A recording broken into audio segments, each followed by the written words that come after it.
तेजस plane का Dubai air show में crash होना इंडिया के लिए एक बहुत बड़ी इंटरनेशनल इंसल्ट बन गया। मई में पाकिस्तान के हाथों 7 तैयारे गिरने से मोदी का जो सारा गुरूर और घमंड है वो खाक में मिल गया था। भारतीय फजाई निजाम की कमजोरियों, नाअहलियों, पायलट्स की नाकिस ट्रेनिंग, करप्शन और एसओपीज की खिलाफ वर्जियों को बड़ा नुमाया करते हैं। ऐसे में बस यही कहना चाहूंगी कि चलाना नहीं आता तो उड़ाते क्यों। और उड़ाने से याद आया कि भारतीय बॉलर बुमराह, इनको याद दिला दूं, पिछले महीने पाकिस्तान के खिलाफ मैच में वो जो तैयारा गिरने का इशारा कर रहे थे वो यही वाला तैयारा था जो आज गिरा है। तो जाइए जाकर अपना मलबा और बेइज्जती समेट लीजिए। क्योंकि कुछ दिन पहले ही बहुत से बार इस प्लेन को खरीदने में इंटरेस्टेड थे। वो लोग तेजस को अफोर्डेबल मॉडर्न फाइटर के नाम से डील्स को फाइनलाइज करने वाले थे, लेकिन क्रैश ने उनके कॉन्फिडेंस को हिला दिया। जो कंट्रीज कल तक तेजस को टेस्ट फ्लाइट की तरह कर रही थी वो आज एकदम शांत हैं, जैसे कि एक इंसिडेंट ने उनकी एक्साइटमेंट को रोक दिया हो। तेजस को विंग कमांडर नमान शायल उड़ा रहे थे, जो कि फिलहाल क्रैश के बाद ये शहीद हो चुके हैं, लेकिन ये इंडियन एयरफोर्स के एक एक्सपीरियंस पायलट थे। उनके पास 13 साल का फ्लाइंग एक्सपीरियंस था। बस सबके मन में यही सवाल है कि ऐसा एक्सपीरियंस पायलट प्लेन को कंट्रोल क्यों नहीं कर पाया। क्रैश का वीडियो देखकर लगता है कि प्लेन एक शार्प कर्व ले रहा था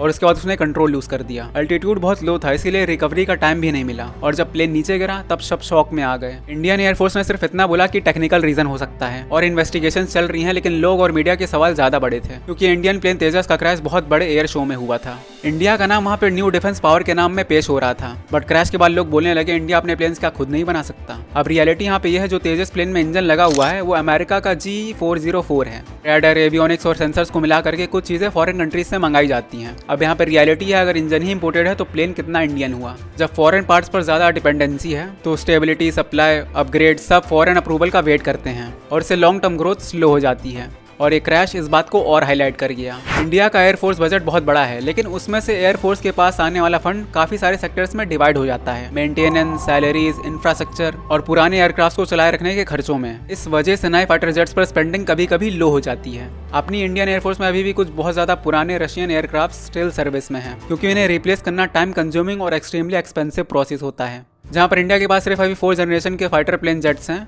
वहीं चाइना, अमेरिका और रशिया जैसी कंट्रीज के पास 6 जनरेशन के फाइटर प्लेन्स हैं। ये सारी ही कंट्रीज डिफेंस रिसर्च पर सालों से इन्वेस्टमेंट करती आ रही हैं, इसलिए उनके पास एडवांस जनरेशन के फाइटर प्रोजेक्ट्स फास्ट पेस पर डेवलप होते रहते हैं। इंडिया भी न्यू जनरेशन जेट्स पर काम कर रहा है, पर long development cycles, budget allocation और टेस्टिंग फेजेस की वजह से मॉडर्नाइजेशन बहुत ही स्लो दिखाई दे रहा है। अपने इंडिया के रेपुटेड IITs में एरोस्पेस इंजीनियरिंग, एरोनॉटिकल्स इंजीनियरिंग और भी बहुत ही अच्छे कॉलेजेस हैं। बहुत से टैलेंटेड स्टूडेंट्स भी ग्रेजुएट होते हैं, लेकिन ग्राउंड रियलिटी यह है कि उनको mechanical defence research and development में उतना काम नहीं मिलता है। और वहीं एरोनॉटिक्स इंजीनियरिंग, एरोस्पेस इंजीनियरिंग जैसे कोर्सेज को स्टडी करने के बाद ज्यादातर इंजीनियर्स IT सेक्टर में अप्लाई करते हैं, फॉरेन कंट्रीज में जॉब करने चले जाते हैं। वो इसलिए क्योंकि इंडिया के डिफेंस लैब्स में अपॉर्चुनिटीज बहुत कम है, फंडिंग भी स्लो है और अप्रूवल सिस्टम भी बहुत ही हैवी होता है। और जो लोग कुछ नए प्रोजेक्ट डिजाइन करना चाहते हैं उनके आइडियाज ब्यूरोक्रेसी में गुम हो जाते हैं। जस्ट अभी मैं सोशल मीडिया पे रील्स देख रहा था, एक 10th क्लास का स्टूडेंट ने 80 किलोग्राम का वेट उठाने वाला एक अच्छा खासा ड्रोन बना दिया। ये मैं कक्षा 8 में जब कोरोना था तब मैं YouTube पे सीख रहा था तब ड्रोन कैसे बनाते हैं। मुझे लगा उस टाइम कि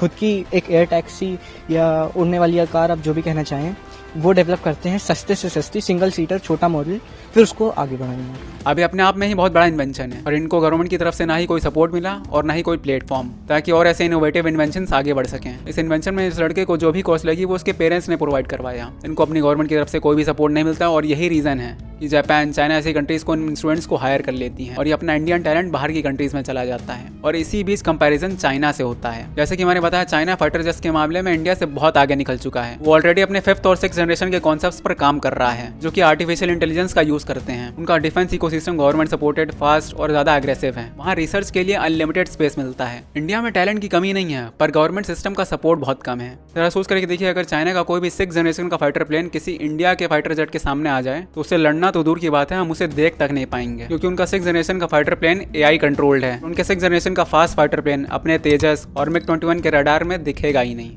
और जब टारगेट ही नहीं डिटेक्ट होगा तो हम लड़ ही नहीं पाएंगे। देखो, AI कंट्रोल से मेरा मतलब यह है, अगर चाइना का कोई भी जेट किसी दूसरे जेट को डिटेक्ट करता है तो वो अपने आप ही MB लॉक कर देगा और मिसाइल भी लॉन्च कर देगा, और वहीं हमारे 2nd, 3rd, 4th जनरेशन का फाइटर जेट उसे डिटेक्ट तक नहीं कर पाएगा, और वहीं हमारे जो 2nd, 3rd, 4th जनरेशन का जो रडार है उसमें दिखाई ही नहीं देगा। और मान लो हमारे फाइटर्स अगर उस जेट को देख भी लें तो उनको मिसाइल मैनुअली लॉन्च करना होगा, जिसमें कि आधे सेकंड से लेकर के 1 मिनट लग जाएगा। और वहीं 6th जनरेशन का फाइटर जेट इतना ज्यादा फास्ट है कि आप पलक झपकाओगे और वो मिसाइल लॉन्च कर देगा। और वहीं हमारे जो 2nd, 3rd, 4th जनरेशन के जो फाइटर प्लेन्स हैं उनकी टॉप स्पीड होती है 2000 किलोमीटर पर आवर, और वहीं जो 6th जनरेशन का चाइना का प्लेन है उसकी जो टॉप स्पीड है वो है 3000 किलोमीटर पर आवर। तो यहाँ पर स्पीड का ही बहुत बड़ा डिफरेंस है।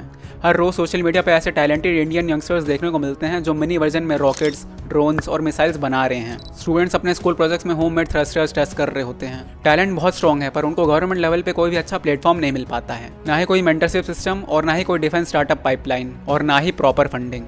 इसलिए लोग बार बार APJ अब्दुल कलाम को याद करते हैं। उन्होंने इंडिया की मिसाइल्स और स्पेस प्रोग्राम्स को दुनिया में एक ऊंचे लेवल पे पहुंचा दिया। वो 1970s में नासा भी जा सकते थे, अच्छी सैलरी ले सकते थे, बट नहीं, उन्होंने इंडिया के लिए काम करना ज्यादा सही समझा। इंदिरा गांधी ने परमिशन दी कि जो करना है करो। इस गवर्नमेंट के फ्री इन्वायरमेंट की वजह से अग्नि और पृथ्वी जैसी मिसाइल्स भारत को मिले, और वहीं आज के टैलेंटेड साइंटिस्ट को ये फ्रीडम नहीं मिलती है। बहुत पेपर वर्क्स, बहुत डिलेज और बहुत रेस्ट्रिक्शंस होती हैं। इसलिए जब तेजस प्लेन क्रैश हुआ तो लोगों को लगा कि एक सिर्फ टेक्निकल क्रैश नहीं बल्कि बड़ा सिग्नल है कि इंडिया को अपनी डिफेंस मैन्युफैक्चरिंग में अच्छे से काम करना होगा। अगर हम हमेशा फॉरेन इंजन, फॉरेन पार्ट्स और फॉरेन टेक पर डिपेंड रहेंगे तो हम कभी भी चाइना, फ्रांस और यूएस जैसी कंट्रीज से इक्वल नहीं बन पाएंगे। तेजस प्रोजेक्ट बहुत पुराना भी है, 1980 से इसका फेज चालू हुआ था। इतना बड़ा डेवलपमेंट टाइम, इसका मतलब यह है कि टेक्नोलॉजी बहुत ज्यादा तेजी से आउटडेटेड होती चली गई। अपने इंडिया का जब एक जनरेशन का फाइटर प्लेन रेडी होता था तब बाकी कंट्रीज अगले जनरेशन पर निकल चुकी होती थी। स्लो डिसीजन मेकिंग और लॉन्ग अप्रूवल साइकिल ने इंडिया के डिफेंस सिस्टम को बहुत वीक बना दिया। और वहीं तेजस के क्रैश के बाद हम इंडिया की इमेज की बात करें तो ये दुबई के एयर शो में एक डिप्लोमेटिक इंसल्ट थी। ये तेजा गिर गया है। ब्रेकिंग न्यूज, ये तेजा जहाज इंडिया का।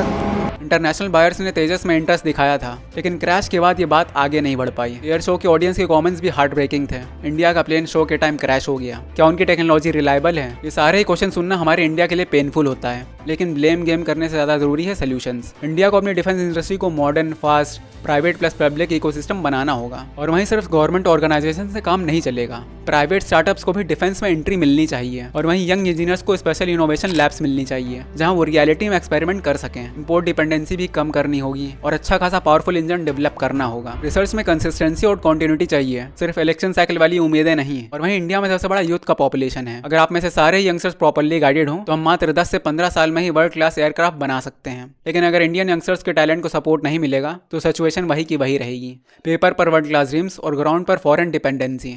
दुबई क्रैश एक ट्रेजेडी थी, एक पायलट की जान गई, एक फैमिली टूट गई और पूरा देश शॉक में आ गया। लेकिन इससे एक रियलिटी भी सामने आई। इंडिया को डिफेंस टेक्नोलॉजी में मेक ओवर की जरूरत है, लेकिन हमारे इंडियन गवर्नमेंट में सपोर्ट और स्पीड की कमी है। अगर इंडिया सचमुच में फ्यूचर में ग्लोबल पावर बनना चाहता है तो इनोवेशंस को फर्स्ट प्रायोरिटी बनाना होगा। और वहीं कंक्लूजन की बात करते हैं, इंडिया को अगर सेल्फ रिलायंट एयर पावर चाहिए तो 3 चीजें सुधारनी होगी। फॉरेन पार्ट्स पर डिपेंडेंसी कम करनी होगी। यंग इंजीनियर्स को डिफेंस रिसर्च एंड डेवलपमेंट में मौका मिलना चाहिए, क्योंकि आजकल ऐसे इनोवेशंस और स्मार्ट आइडियाज को एक लैब की जरूरत है। इंडियन सिस्टम को फास्ट और सपोर्टेड बनाना होगा। आइडियाज में फाइल अटके नहीं, ग्राउंड पर बन पाए, तभी तेजस जैसा प्लेन सिर्फ इंडियन प्रोजेक्ट नहीं बल्कि इंडियन प्राइड बनेगा। दोस्तों, इसी के साथ इस वीडियो में सिर्फ इतना ही। अगर वीडियो जेन्युइनली अच्छी लगी हो तो लाइक और सब्सक्राइब जरूर कर देना। तब तक के लिए जय श्री कृष्ण।